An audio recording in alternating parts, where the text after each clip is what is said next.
Welcome everyone. Consumer Equilibrium, chapter number 2. Microeconomics के 6 lecture में आप लोग में से वॉइस जिन लोगों का आ रहा है वॉइस को अपना म्यूट कर लें। हमने म्यूट अपनी जगह से किया हुआ है, लेकिन अनम्यूट का पावर है आप लोगों को, तो इसलिए बीच में अनम्यूट नहीं करें। बीच में अनम्यूट कर देने से क्लास स्मूथली कंडक्ट नहीं होगा। कोई क्वेश्चन अगर आता है तो उसको जब हम कहें तो आप रिप्लाई में पूछ सकते हैं, या फिर चैप्टर के एंड में खुद से भी पूछ सकते हैं जैसे ही खत्म हो जाए।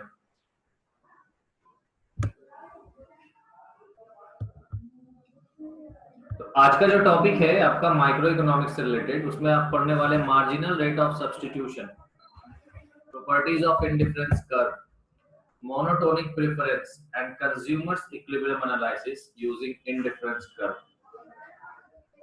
तो स्टार्ट करेंगे हम लोग। ये मार्जिनल रेट ऑफ सब्स्टिट्यूशन है आपके सामने। मार्जिनल रेट ऑफ सब्स्टिट्यूशन क्या बता रहा है? देखो, आपने मार्जिनल रेट ऑफ एक्सचेंज पढ़ा, मार्जिनल रेट ऑफ एक्सचेंज पढ़ा, जिसमें ये पता चला था आपको, आपने ये जाना कि जिस रेट से कंज्यूमर मार्केट में एक गुड्स के बदले दूसरे गुड्स को एक्सचेंज कर सकता है, उस रेट को कहते हैं मार्जिनल रेट ऑफ एक्सचेंज। ठीक है, या गुड्स वाई का जितना यूनिट गिव अप करना पड़ता हो गुड्स एक्स के एक यूनिट को गेन करने के लिए, तो जिस रेट से ऐसा करना पड़ेगा उस रेट को हम कहते हैं marginal rate of exchange. Marginal rate of substitution क्या है? इंडिफरेंस कर्व भी आपने पढ़ा। इंडिफरेंस कर्व एक ग्राफ है, ग्राफिकल रिप्रेजेंटेशन है। किस चीज का ग्राफिकल रिप्रेजेंटेशन है? तो वो ग्राफिकल रिप्रेजेंटेशन है बहुत सारे कॉम्बिनेशंस का, दो गुड्स के बहुत सारे कॉम्बिनेशंस का, वैसे कॉम्बिनेशंस का जहां पर कंज्यूमर का सेटिस्फैक्शन लेवल सेम है, यानी कंज्यूमर इक्वली सेटिस्फाइड है इन ऑल द कॉम्बिनेशंस, यानी all the combination is offering the consumer same level of satisfaction. तो उन सारे पॉइंट्स को जब आप ग्राफ में रिप्रेजेंट करेंगे तो वो ग्राफ को हम कह रहे हैं इंडिफरेंस कर्व। बजट लाइन भी आपने पढ़ा, बजट लाइन के स्लोप को हम कहते हैं मार्जिनल रेट ऑफ एक्सचेंज।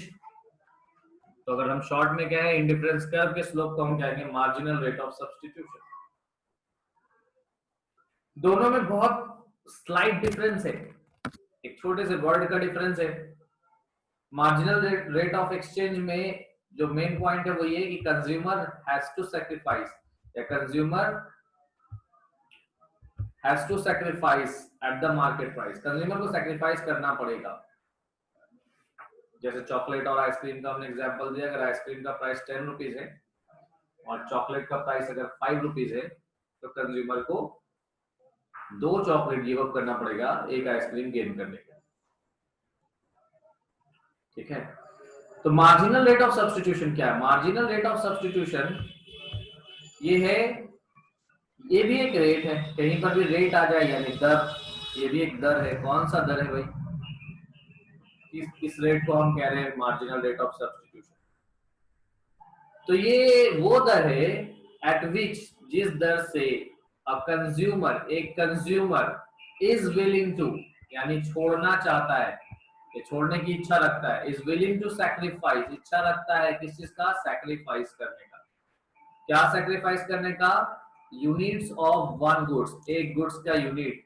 किस लिए सैक्रिफाइस करेगा गुड्स का यूनिट? फॉर ए मार्जिनल, एक एक्स्ट्रा इंक्रीज करने के लिए दूसरे गुड्स का, यानी दूसरे गुड्स के एक एक्स्ट्रा यूनिट को इंक्रीज करने के लिए कंज्यूमर जिस रेट से सैक्रिफाइस करना चाहता है एक दूसरे गुड्स को, तो उसको हम कहते हैं, उस रेट का नाम है marginal rate of substitution.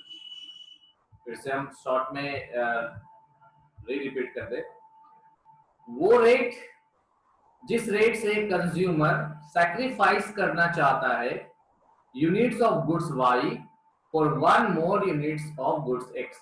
Goods Y और गुड्स एक्स से भी आप डिफाइन कर सकते हैं। तो जिस रेट से कंज्यूमर सैक्रिफाइस करना चाहता है, वहां पर कंज्यूमर को सैक्रिफाइस करना पड़ता है, कंज्यूमर को सैक्रिफाइस करना होगा मार्केट में जिस रेट से, वो होगा marginal rate of exchange. And what the consumer is willing to sacrifice, consumer जो सैक्रिफाइस करना चाहता है उस विलिंगनेस को, किस चीज के लिए क्या सैक्रिफाइस करना चाहता है, number of units of goods y to gain one more unit of goods x, तो उस रेट को हम कहते हैं marginal rate of substitution. Accounts का क्लास होगा 10-15 मिनट में स्टार्ट हो जाएगा अकाउंट्स, आप लोग 9 बजे तक क्लास चलेगा आप लोग। तो willing to sacrifice the successive unit of goods, one goods कहो या गुड्स y कहो for a marginal, for an additional increase in another goods कहें या फिर गुड्स x कहें। तो अगर आप डेफिनेशन समझ गए तो आसानी से डिफाइन कर सकते हैं। बस फर्क ये है कि तो बीच में इररिलेवेंट क्वेश्चन नहीं पूछना है, एंड में पूछना है जो भी पूछना है, ठीक है। आपके हम चैट बॉक्स में हम क्वेश्चंस पढ़ रहे होते हैं, अभी जो चल रहा है उस पर ध्यान दीजिए, ठीक है। अगर आपका ईपीएस नहीं है तो it is nothing but the slope of indifference curve. अच्छा, मार्जिनल रेट ऑफ सब्स्टिट्यूशन क्या है, इंडिफरेंस कर्व का स्लोप है। जैसे marginal rate of exchange budget line का स्लोप है, उसी तरीके से इंडिफरेंस कर्व के स्लोप को हम मार्जिनल रेट ऑफ सब्स्टिट्यूशन कहते हैं। रेट ऑफ चेंज, देखो किसी भी कर्व के रेट ऑफ चेंज अगर कुछ है तो वो रेट ऑफ चेंज उस कर्व का स्लोप ही होता है। अभी आपके सामने देखिए bundle A B C D E 5 bundle दिया हुआ है, गुड 1 गुड 2 दिया हुआ है, और आपसे पूछा जा रहा है कि मार्जिनल रेट ऑफ सब्स्टिट्यूशन निकालिए। तो change in good x2 divided by good x1, या फिर हम इसको अगर हम x कह दे और इसको y कह दे तो यहां पर एक्चुअली में मीनिंग हो रहा है change in y by change in x। तो आसानी से निकाल सकते हो आप लोग। a से b पर जाने में क्या होगा, a से b पर जाने में चेंज इन y में कितना यूनिट का चेंज आया, 4 यूनिट का चेंज आया। x में कितने यूनिट का चेंज आया, 1 यूनिट का चेंज आया, तो 4:1 हो गया रेट। ये है 4:1 a से b पे जाने में एमआरएस का वैल्यू हो गया 4:1। b से c में जाने में कितना होगा, चेंज इन y 8 से 5 कितना होगा, 8 - 5 यानी 3, और 2 से 3 हो गया यानी 1 यूनिट बढ़ा, तो 3:1। उसी तरीके से c से d पे जाने में और d से e पर जाने में जो आएगा 2:1 एंड 1:1, ठीक है। तो ये एमआरएस आप इस तरीके से कैलकुलेट कर सकते हैं, marginal rate of substitution, change in good y divided by change in goods x, इस रेट को। अच्छा, ये विलिंगनेस है, what is the difference in willingness and actual sacrifice. सीधा एक बात है, जैसे मान लो अभी हमने आपको एक एग्जांपल दिया था कि कोई कंज्यूमर है, मार्केट में एक आइसक्रीम का दाम, वन आइसक्रीम 10 रुपीज का है और एक चॉकलेट 5 रुपए का है। तो कंज्यूमर को 2 चॉकलेट देना पड़ेगा, 2 चॉकलेट देकर एक आइसक्रीम मिलेगा। ये कंज्यूमर को सैक्रिफाइस करना पड़ेगा, consumer has to sacrifice 2 chocolate to gain 1 ice cream. ये मार्जिनल रेट ऑफ एक्सचेंज है, लेकिन कंज्यूमर चाहता है कि वो एक चॉकलेट दे और एक आइसक्रीम मिल जाए। ये हो गया उसका marginal rate of substitution. Willingness, तो जो विलिंगनेस का पार्ट है ना, विलिंगनेस जो है, willingness rate of willingness define किया जा रहा है किससे, मार्जिनल रेट ऑफ सब्स्टिट्यूशन।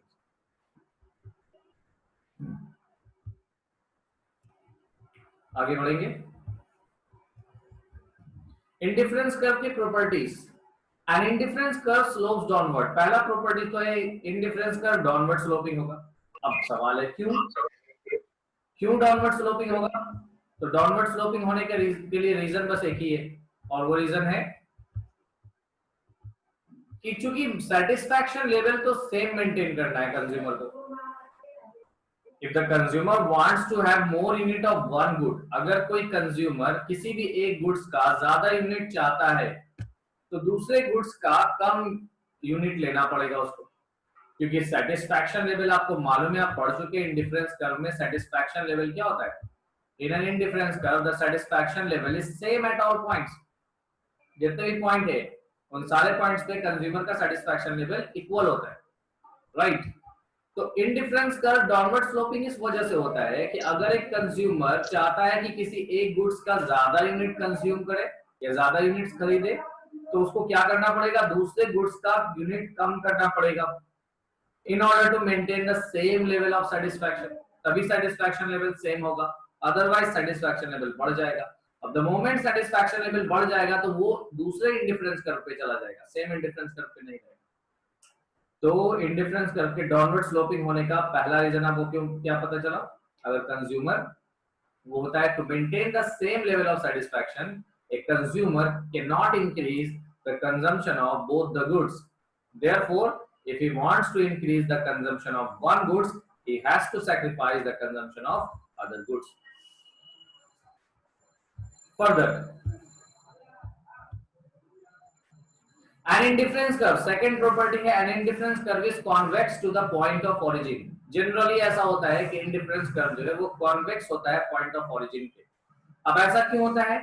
ऐसा होने का वजह है diminishing MRS, marginal rate of substitution लगातार कम होता जाता है। अभी आपने जस्ट पीछे टेबल में देखा था कि एमआरएस पहले 4:1 आया, फिर 3:1 आया, फिर 2:1 आया, फिर 1:1 आया।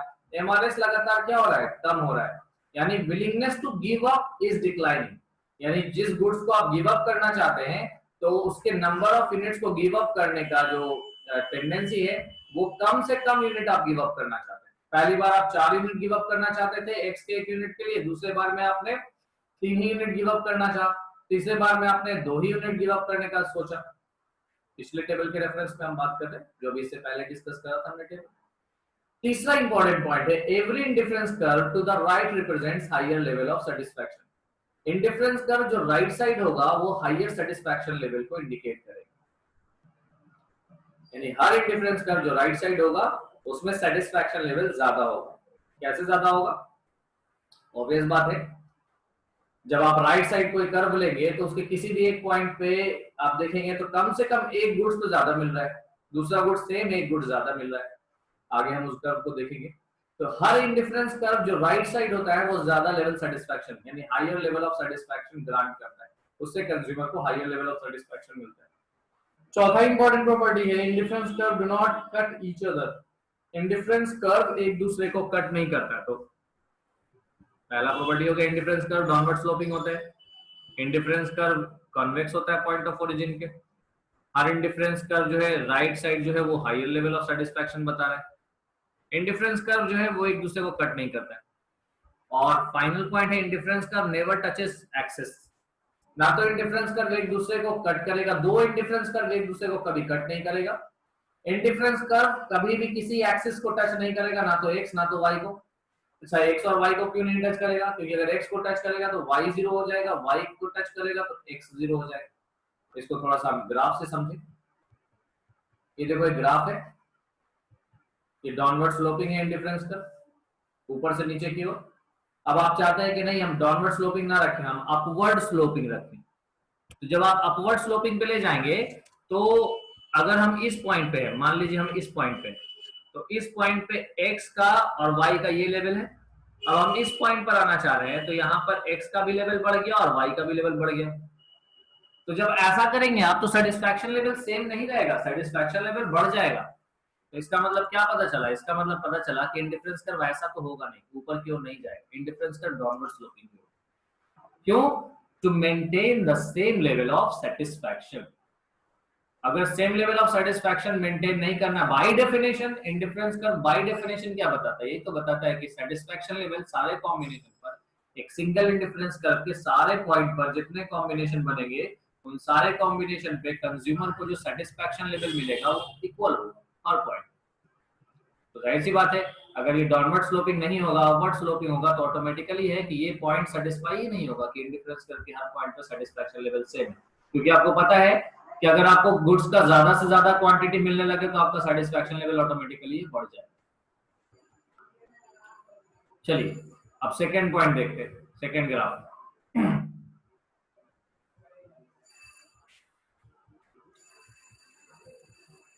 ये कर्व जो आपके सामने नजर आ रहा है, छूट गया कोई कर्व यहाँ पर, एक सेकंड। यहाँ पर एक और इंडिफरेंस कर्व है, वो वाले पॉइंट को समझाने के लिए। कौन सा पॉइंट को समझाने के लिए? कि two indifference curve never touch never intersect each other. दो इंडिफरेंस कर्व एक दूसरे को इंटरसेक्ट नहीं करेगा। अच्छा, इंटरसेक्ट नहीं करेगा तो ऐसा अगर मान लो लेट अस सपोज कि दो इंडिफरेंस कर्व एक दूसरे को इंटरसेक्ट कर दिया, जैसा कि इस फिगर में दिखाया, ठीक है। तो इससे आपको क्या पता चला, सेटिस्फैक्शन वाइज अगर आप देखेंगे तो A इज इक्वल टू सी मिलेगा, क्योंकि A और C दोनों सेम इंडिफरेंस कर्व पे होगा, और B इज इक्वल टू सी भी मिलेगा, क्योंकि B और C भी सेम इंडिफरेंस कर्व पे है। A और C इस वाले इंडिफरेंस कर्व पे है, B और C इस वाले indifference curve. By properties of indifference curve, अगर हम इंडिफरेंस कर्व के प्रॉपर्टीज को जाने तो उसमें बताया गया कि राइट साइड जो इंडिफरेंस कर्व होता है उसका सेटिस्फैक्शन लेवल हाईर होता है। तो आप ये देखेंगे कि बी पॉइंट जो है ना वो ए पॉइंट के राइट साइड में है, तो इसका मतलब satisfaction level at B is greater than satisfaction level of A. अच्छा, यहाँ पे कह रहा है satisfaction level of B is greater than satisfaction level of A, जबकि आप ऊपर में फर्स्ट पॉइंट को अगर गौर करो तो वहां से निकल रहा है a is equal to B. क्यों? क्योंकि a is equal to C and b is equal to C, C common है, तो c जहां कॉमन है तो आप लिख सकते हैं a is equal to b। तो ये तो प्रॉब्लम हो गया। कैसे प्रॉब्लम हो गया? कह रहा है कि satisfaction level at a is equal to satisfaction level of b, लेकिन एक और प्रॉपर्टी जब लगा रहे हैं तो उससे तो पता चल रहा है कि नहीं, सेटिस्फैक्शन लेवल b पर ज्यादा होगा।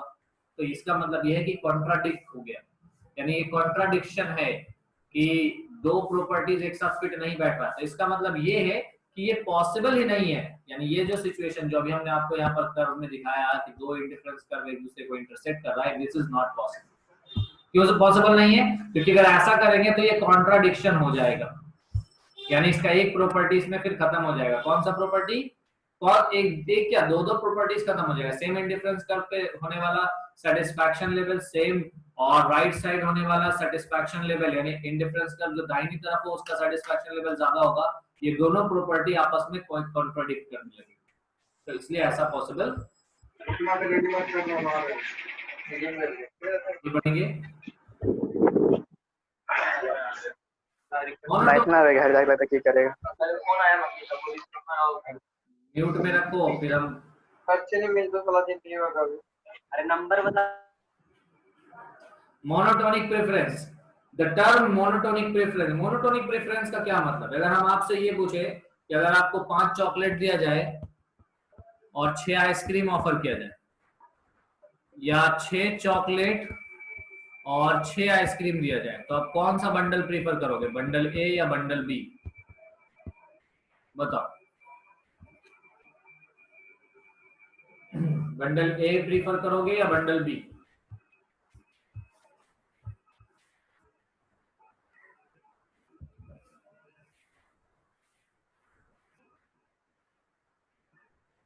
बंडल बी प्रीफर करेंगे, करेक्ट।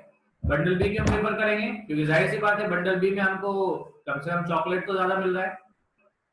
तो कंज्यूमर का यही हाल है, एज ए कंज्यूमर हर कंज्यूमर यही चाहता है कि वो बंडल को प्रीफर करे जिसमें इधर more of both the goods, या तो उसको दोनों गुड्स का ज्यादा से ज्यादा यूनिट मिले, या कम से कम more of at least one good and same of the other, कम से कम एक का सेम, एक का ज्यादा मिले और दूसरे का सेम यूनिट मिले।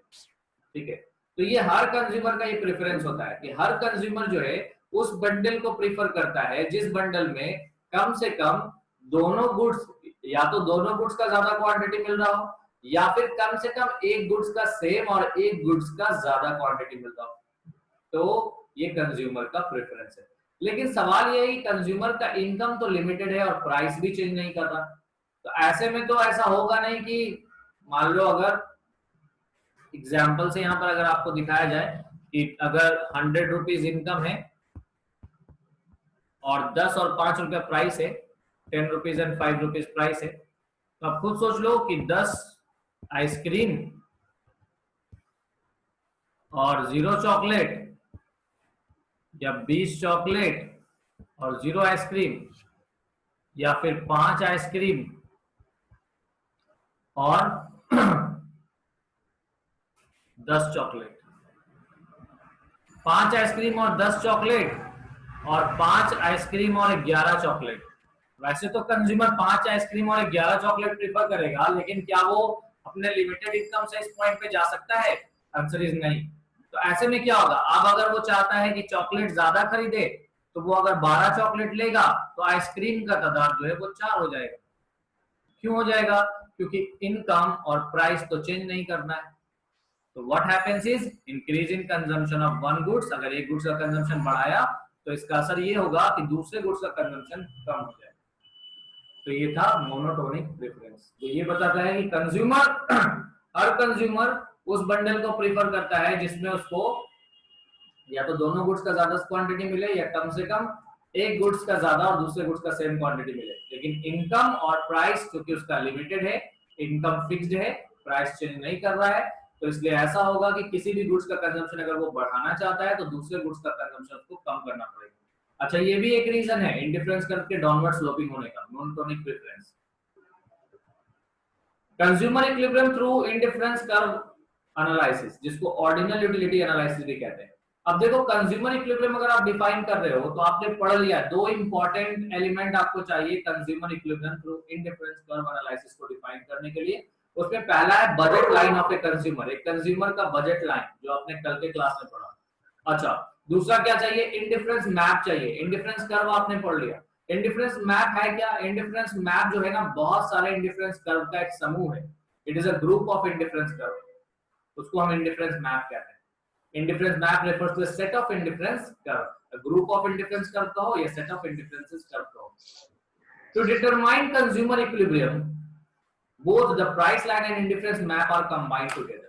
अब हम चाहते हैं कि इंडिफरेंस कर्व को एक्सप्लेन करें ऑर्डिनल यूटिलिटी एनालिसिस से, तो फिर वहां पर हमको क्या करना पड़ेगा? दोनों को, प्राइस लाइन को और इंडिफरेंस कर्व को, कंज्यूमर का बजट लाइन या कंज्यूमर का प्राइस लाइन को कंज्यूमर के उस कंज्यूमर के इंडिफरेंस कर्व के साथ मिलाना पड़ेगा। मिलाने के बाद हमको देखना पड़ेगा कि ये कंडीशन सेटिस्फाई हो रहा है कि नहीं। कौन सा कंडीशन? इक्विलिब्रियम पॉइंट को फाइंड आउट करने का कंडीशन। क्या है कंडीशन? कंडीशन है price line should be tangent to the indifference curve, यानी प्राइस लाइन जो है वो इंडिफरेंस कर्व को एक पॉइंट पर टच करके निकल जाता हो, एक पॉइंट पर टच करके निकलता हो, इसी बात को हम टेंजेंट कहते हैं। दूसरा, indifference curve should be convex to the point of origin. अच्छा, इंडिफरेंस कर्व का शेप कैसा हो? पॉइंट ऑफ ओरिजिन के एक कॉन्वेक्स शेप का हो। यानी अगर हम इसको ड्रॉ करें तो पॉइंट ऑफ ओरिजिन ये है और ये कर्व ऐसा, ये हो गया कॉन्वेक्स, कॉन्वेक्स होना चाहिए। स्लोप ऑफ, और तीसरा पॉइंट ये है कि slope of indifference curve should be equal to slope of price line, और इंडिफरेंस कर्व का स्लोप जिस पॉइंट पे प्राइस लाइन के स्लोप के बराबर होगा वही पॉइंट इक्विलिब्रियम होगा कंज्यूमर का, यानी MRS should be equal to MRE. तो जहां पर ऐसा सिचुएशन होगा वहां पर कंज्यूमर इक्विलिब्रियम में माना जाएगा। A consumer is in equilibrium when on the basis of a given budget line he moves to the highest possible indifference curve।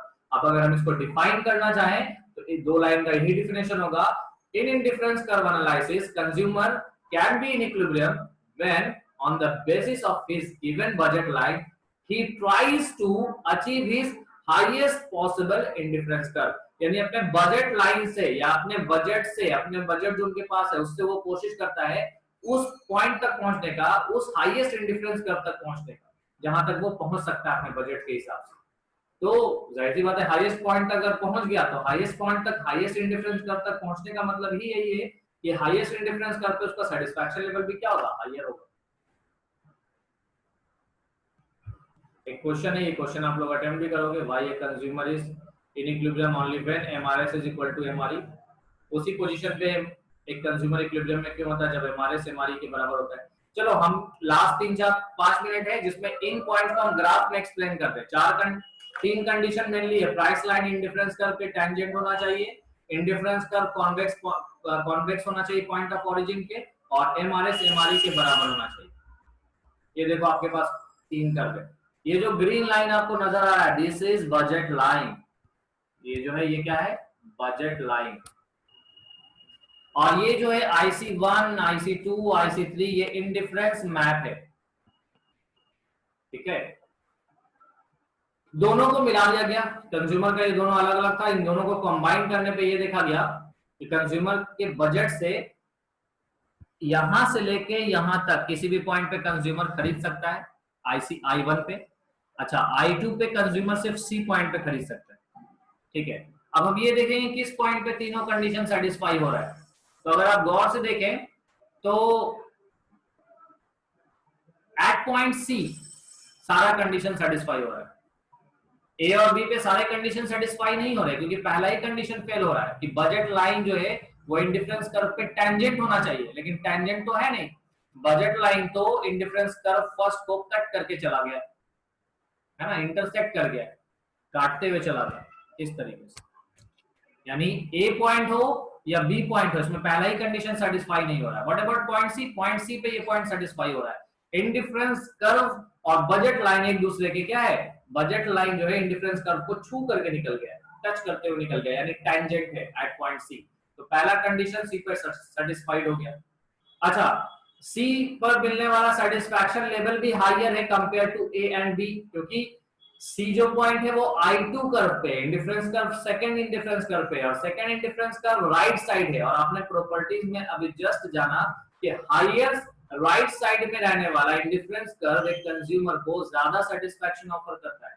तो satisfaction level at C is higher than satisfaction level at A and satisfaction level at B.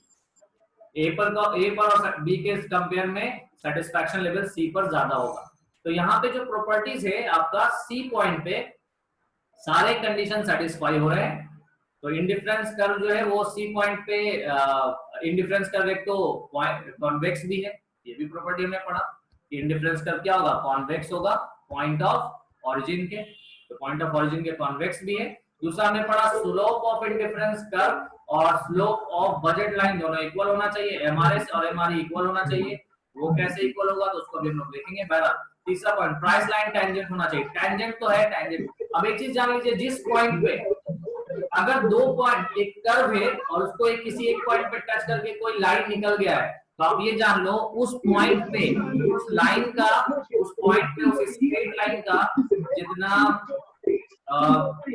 उस point पे उस straight line का जो slope होगा वो exactly equal होगा, किसके बराबर होगा, उस कर्व का उस पॉइंट पे जो स्लोप होगा। यानी अगर कोई लाइन किसी कर्व पे टेंजेंट होता है तो उस पॉइंट पर, जिस पॉइंट पर वो लाइन टेंजेंट है, उस पॉइंट पर दोनों लाइन का भी और कर्व का भी जो है वो स्लोप जो होता है वो इक्वल होता है। तो आपको तो पता है ना कि इंडिफरेंस कर्व के स्लोप को हम एमआरएस कहते हैं, जबकि बजट लाइन के स्लोप को हम कहते हैं एमआरई। एमआरई तो हमेशा कांस्टेंट होता है, ये तो चेंज करता नहीं है। चेंज क्या करता है, एमआरएस, जो ऊपर से नीचे आते आते क्या होता है, घटता चला जाता है। तो मार्जिनल रेट ऑफ सब्स्टिट्यूशन में चेंज होता है, एमआरई में कोई चेंज नहीं होता है। तो एमआरई कर्व को सी पॉइंट पे टच करके गया है, तो इसका मतलब ये हुआ कि एमआरई का जो भी स्लोप होगा वो उस सी पॉइंट पे मार्जिनल रेट ऑफ सब्स्टिट्यूशन का स्लोप भी सेम होगा, क्योंकि वो वहां पर टेंजेंट है। तो टेंजेंसी के पॉइंट पे स्लोप ऑलवेज इक्वल होता है। ये मैथमेटिकल डेफिनेशन है कि जिस पॉइंट पे टेंजेंट होता है कोई कर्व के ऊपर कोई लाइन अगर टेंजेंट होता है तो उस पॉइंट पर जो है वो दोनों कर्व का दोनों का जो स्लोप है वो इक्वल होगा। लाइन का जो स्लोप होगा वही स्लोप कर्व के स्लोप के वैल्यू के बराबर होगा। तो एट पॉइंट सी तीनों पॉइंट सेटिस्फाई हो रहा है, तो हम कह सकते हैं कंज्यूमर जो है वो सी पॉइंट पे इक्विलिब्रियम में है, क्योंकि इंडिफरेंस कर्व टेंजेंट भी है पॉइंट ऑफ ओरिजिन के, इंडिफरेंस कर्व डाउनवर्ड स्लोपिंग भी है, इंडिफरेंस कर्व कॉन्वेक्स भी है, और एमआरएस एमआरई के बराबर है। तो ये तीनों कंडीशन सेटिस्फाई हो रहा है। क्लास ऑलमोस्ट समाप्त हो चुका है ये लेक्चर। अब इसके जो डॉट्स होंगे आप लोग अगले क्लास में पूछ लीजिएगा, और यहाँ पर ये इसके बाद हम लोग रीजॉइन करेंगे, अकाउंट्स कवर अप करेंगे। ठीक है, तो ये था आज का टॉपिक आप लोगों के लिए। बाकी जो डॉट्स रहेगा हम लोग नेक्स्ट क्लास में ले लेंगे।